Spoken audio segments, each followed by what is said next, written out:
Hello everyone, कैसे हो आप सब।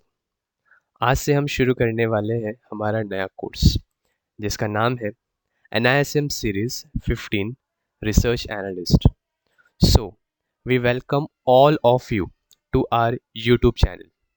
We are 100% confident that this course will help you to clear your exam in first attempt, and you will learn lot of new things that will help you to upskill your. So let's start with the very first chapter, that is Introduction to Research Analyst. अब आपके mind में ये सवाल आ रहा होगा कि हम इस चैप्टर में क्या सीखेंगे, राइट? सो हम इस चैप्टर में सीखने वाले हैं primary role of research analyst. मतलब वेरी सिंपल, रिसर्च एनालिस्ट का काम क्या है, राइट? फिर हम सीखेंगे रिसर्च एनालिस्ट की क्या रिस्पॉन्सिबिलिटीज़ हैं। हम ये भी सीखेंगे कि कौन से ऐसे प्रिंसिपल्स हैं जो रिसर्च एनालिस्ट को फॉलो करना चाहिए क्लाइंट से डील करते वक्त। और लास्ट चीज़ जो हम इस चैप्टर में सीखेंगे वो ये है कि रिसर्च एनालिस्ट के अंदर कौन सी क्वालिटीज़ होनी चाहिए। तो आप तैयार हो? फिर साथ मिलकर शुरू करें। Primary role of research analyst. तो चलो आप इमेजिन करो, you have decided to buy a new phone, ठीक है? सो आप क्या रिसर्च करोगे किसी फ़ोन को ख़रीदने से पहले? तो चलो एक एक करके हम डिसाइड करते हैं। तो आई बिलीव सबसे पहले आप ये देखोगे कि आपका बजट क्या है, राइट? फिर आप उसी प्राइस रेंज के अंदर देखोगे कि कौन सा फ़ोन अच्छा है। सो फ्रेंड्स, अब ये कैसे पता चलेगा कि कौन सा फ़ोन अच्छा है? तो आप पहले फ़ोन के बारे में इंफॉर्मेशन कलेक्ट करोगे, राइट? लाइक कैमरा कैसा है फ़ोन का, फ़ोन की बैटरी लाइफ कितनी है, फ़ोन में स्टोरेज कितना है। और हम ये भी देखेंगे फ़ोन का डिज़ाइन कैसा है, लुक वाइज फ़ोन कैसा दिख रहा है, और फ़ोन में जो ऑडियो क्वालिटी है वो कैसी है, एंड डिफरेंट पैरामीटर्स हम देखेंगे। फिर जा कर के ये सब इंफॉर्मेशन जो हमने कलेक्ट की है उसको एनालाइज करेंगे, और एनालाइज करने के बाद हम डिसीजन लेंगे कि कौन सा फ़ोन अच्छा है, राइट? तो काम रिसर्च एनालिस्ट भी करता है। क्या करता है research analyst? Number one, collecting information, right? जैसे हमने फ़ोन के बारे में इंफॉर्मेशन कलेक्ट किया, सिमिलरली रिसर्च एनालिस्ट भी इंफॉर्मेशन कलेक्ट करता है about different economies, industries, companies. और फिर वो इंफॉर्मेशन कलेक्ट करने के बाद उसे अच्छे से एनालाइज करता है, और जब वो अच्छे से एनालाइज कर लेता है तब जा कर के वो डिसीजन लेते हैं और रिकमेंडेशन प्रोवाइड करते हैं। किस टाइप की recommendation?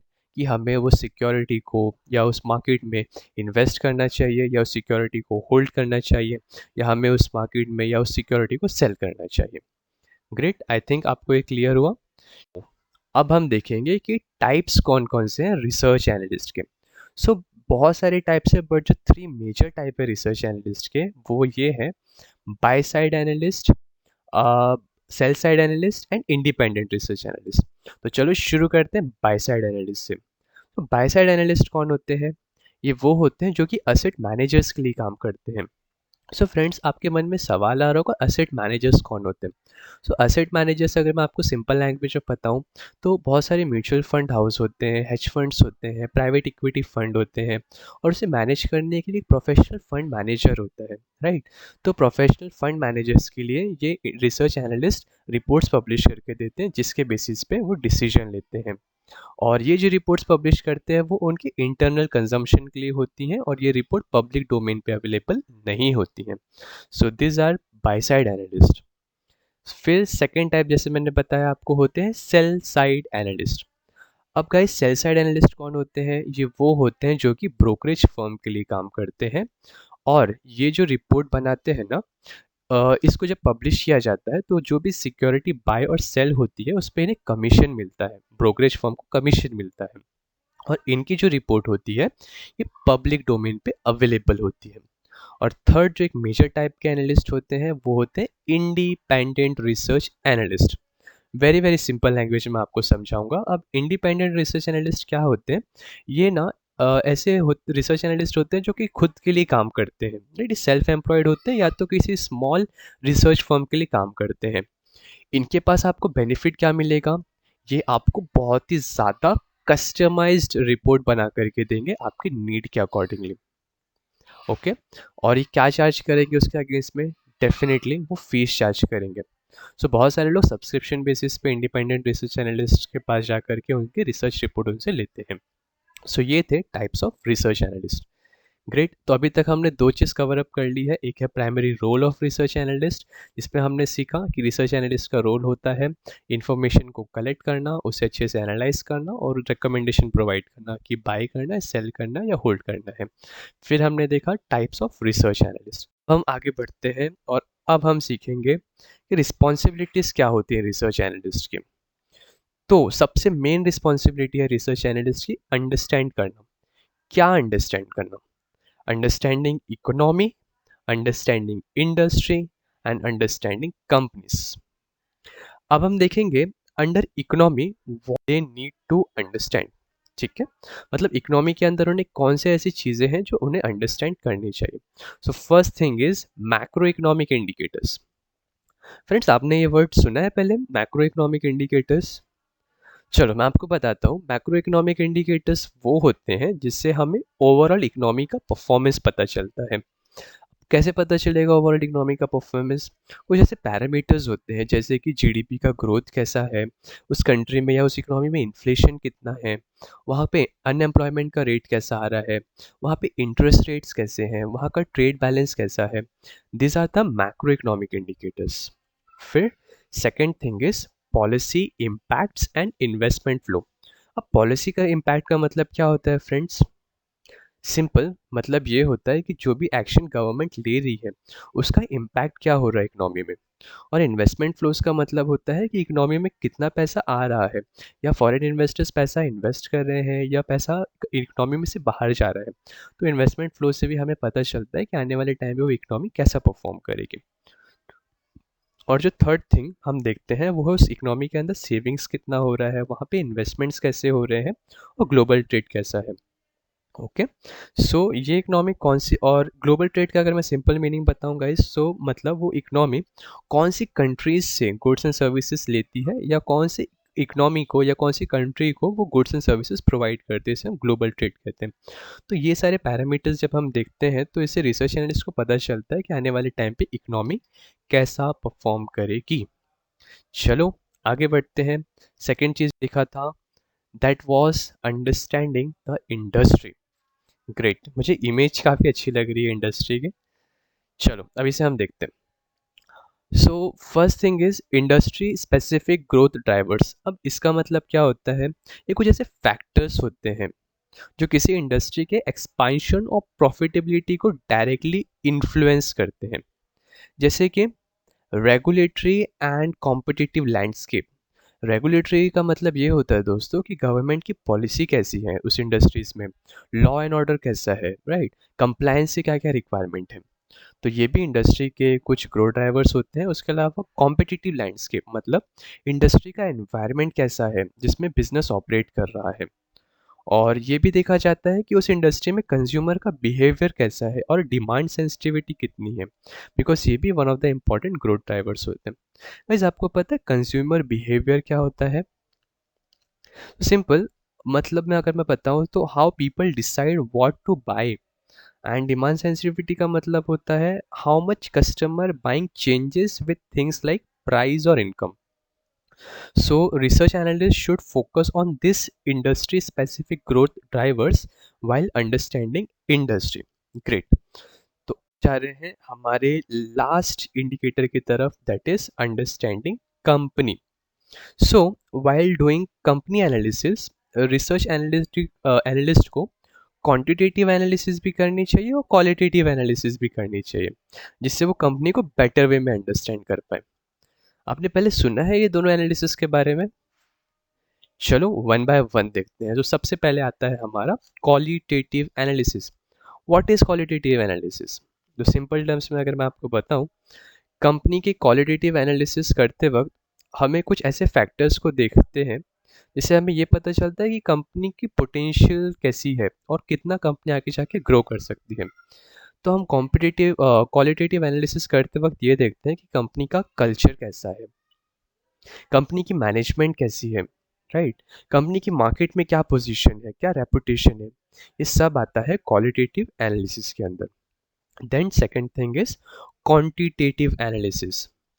Guys, so simply company की क्वांटिटेटिव एनालिसिस करते वक्त हमें कंपनी के फाइनेंशियल्स को देखते हैं। जैसे कि कंपनी का रेवेन्यू कितना बढ़ रहा है या कम हो रहा है, कंपनी में प्रॉफिट्स किस तरीके से ग्रो कर रहे हैं, और उसके बहुत सारे फाइनेंशियल रेशियोज़ को हम अंडरस्टैंड करते हैं। जैसे कि कंपनी का पीई रेशियो कितना है, कंपनी का पीबी रेशियो कितना है, डिविडेंड यील्ड कितना है। तो ये सारी चीज़ों को जब हम देखते हैं, हम इसे कहते हैं क्वांटिटेटिव एनालिसिस। सो ये सारी चीज़ें आती है कंपनी के लाइक रिस्पॉन्स। ये सब जो चीज़ें हमने अभी सीखी, they are the responsibilities of research analyst. To understand this things are the responsibility of research analyst. अब हम सीखेंगे ऐसे कौन से प्रिंसिपल्स हैं जो रिसर्च एनालिस्ट को फॉलो करना चाहिए क्लाइंट से डील करते वक्त। So number one is pre meeting research. मतलब जब रिसर्च एनालिस्ट की मैनेजमेंट से मीटिंग होने वाली है, उससे पहले उसे रिसर्च करनी चाहिए कि कंपनी के प्रोडक्ट कैसे हैं, कंपनी किस इंडस्ट्री में ऑपरेट कर रही है, राइट? कंपनी के कौन कौन से कॉम्पिटिटर्स हैं, कंपनी के फाइनेंशियल्स कैसे हैं, और उसे कुछ साल पहले के एनुअल रिपोर्ट्स भी पढ़ना चाहिए, जिससे उसे ये पता चले कि मैनेजमेंट जो कहती है वेदर दे अचीव और नॉट, राइट? तो ये होती है प्री मीटिंग रिसर्च। सेकेंड चीज़ जो ध्यान में रखना चाहिए रिसर्च एनालिस्ट को क्लाइंट से मिलते वक्त, दैट इज़ उन्हें ना इंडिपेंडेंट एंड न्यूट्रल वेव्स रखने चाहिए। इंडिपेंडेंट एंड न्यूट्रल व्यूज़ का मतलब ये होता है कि रिसर्च एनालिस्ट को फैक्चुअल इन्फॉर्मेशन के बेसिस पर रिसर्च करनी चाहिए। They should be independent, means they should not blindly trust on management. और जो भी मैनेजमेंट कह रही है ना, वो उन्हें क्रॉस वेरीफाई करना चाहिए। तो simply analysis should based on factual information. Third चीज़ ये है नेटवर्क। अब आप कहोगे नेटवर्क, नेटवर्क को मतलब मैं आपको एक्सप्लेन करता हूँ। रिसर्च एनालिस्ट का मेन गोल होना चाहिए मीनिंगफुल इंफॉर्मेशन कलेक्ट करना, राइट? सो वो कैसे होगा? बाय टॉप मैनेजमेंट और बाय डिफरेंट स्टेक होल्डर्स। जब हम स्टेक होल्डर्स की बात करते हैं, तो स्टेक होल्डर्स वो होते हैं कंपनी के, जैसे कि सप्लायर्स, डिस्ट्रीब्यूटर्स, कस्टमर्स, रिटेलर्स, और कंपनी के कॉम्पिटिटर्स से भी वो अच्छी खासी मीनिंगफुल इन्फॉर्मेशन कलेक्ट कर लेना चाहिए। उनके पास ये क्वालिटीज़ होनी चाहिए। फिर फोर्थ चीज़ है क्लैरिटी ऑफ क्वेश्चन। बहुत ही सिंपल है। मतलब रिसर्च एनालिस्ट को ना क्वेश्चंस प्रिपेयर्ड रखने चाहिए जो उससे पूछना है। वो अपने साथ एक क्वेश्चनर हो सकते हैं जिसमें क्लियर और स्पेसिफिक क्वेश्चंस लिखे हो। Okay, great. So we are done with this thing. अब हम बढ़ते हैं अगली चीज़ की तरफ। अब हम सीखेंगे गाइडलाइंस के बारे में जो रिसर्च एनालिस्ट को फॉलो करनी चाहिए क्लाइंट से बात करते वक्त। So number one is research analyst ने जो रिपोर्ट बनाई है ना, वो बेस्ड होना चाहिए फैक्ट्स और फिगर्स पे, राइट? उसमें कोई भी बायस्ड व्यू नहीं होना चाहिए। मतलब research analyst should analyse all facts and figures and then publish a report. और बायस व्यू को अवॉइड करना चाहिए, means personal opinions and feelings को अवॉइड करना चाहिए। Second thing is report should be simple, clear and concise, very self explain. फिर साथ मिलकर शुरू करें। Primary role of research analyst. तो चलो आप इमेजिन करो you have decided to buy a new phone, ठीक है? सो आप क्या रिसर्च करोगे किसी फ़ोन को खरीदने से पहले? तो चलो एक एक करके हम डिसाइड करते हैं। तो आई बिलीव सबसे पहले आप ये देखोगे कि आपका बजट क्या है, राइट? फिर आप उसी प्राइस रेंज के अंदर देखोगे कि कौन सा फ़ोन अच्छा है। सो फ्रेंड्स, अब ये कैसे पता चलेगा कि कौन सा फ़ोन अच्छा है? तो आप पहले फ़ोन के बारे में इंफॉर्मेशन कलेक्ट करोगे, राइट? लाइक कैमरा कैसा है फ़ोन का, फ़ोन की बैटरी लाइफ कितनी है।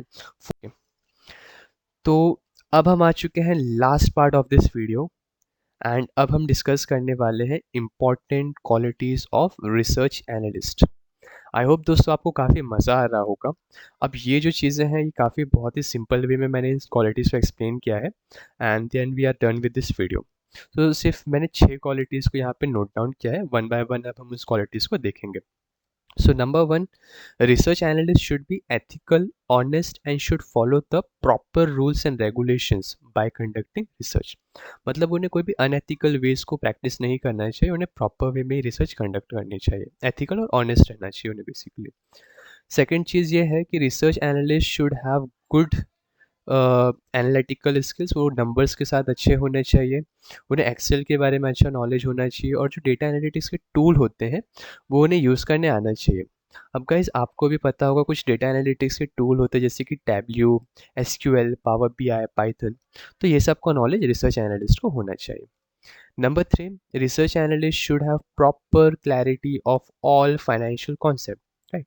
अगर उनके पास प्रॉपर क्वालिटी क्लैरिटी होगी सारे कॉन्सेप्ट की तभी तो वो चीज़ों को और अच्छे से अंडरस्टैंड कर पाएंगे। Fourth, same related to third point, you can say RS should have the ability to understand financial statements and reports. Fifth point ये है अटेंशन टू डिटेल। गाइस आपने इस वर्ड को पहले कभी सुना है, अटेंशन टू डिटेल? इसका सिंपल मतलब ये है कि अ, कई बार ना चीज़ें मैनिपुलेटेड होती है या क्लियरली बताई नहीं जाती है, तो रिसर्च एनालिस्ट को चीज़ों को डिटेल में अंडरस्टैंड करना आना चाहिए। And the sixth point is good communication. R S should have good communication, मतलब अच्छे से उन्हें बात करना आना चाहिए, वो ओरली, एंड उनका रिटन कम्युनिकेशन भी बहुत अच्छा आना चाहिए, होना चाहिए। डन। तो फर्स्ट चैप्टर में हमने सीखा primary role and responsibilities of research analyst, और हमने देखा principles while interaction with management, और लास्ट इज हमने देखी qualities of research analyst. Any questions if you have please comment below, we will make sure to clear it out. अगले video में मिलते हैं गाइस, तब तक के लिए टेक केयर एंड जय हिंद।